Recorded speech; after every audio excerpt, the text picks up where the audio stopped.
CRKN stock analysis next week and onward.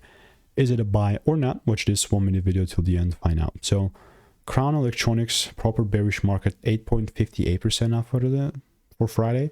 And the way that I'm observing this is still a proper bearish market. Although like it was already kind of expected, I'll just move it to new lows. Context, I've done 33,000 videos over the last 4 years and I've spent thousands of dollars on course and mentorships. That's all documented on my YouTube channel. With CRKN specifically, it's not that I don't like this trend. It's just like, it's a bearish trend. Like, what else about it? My previous bias on this with the video proof link was there.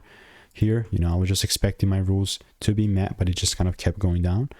And matter of fact, like this is not going to be changed and it's just going to be moved here.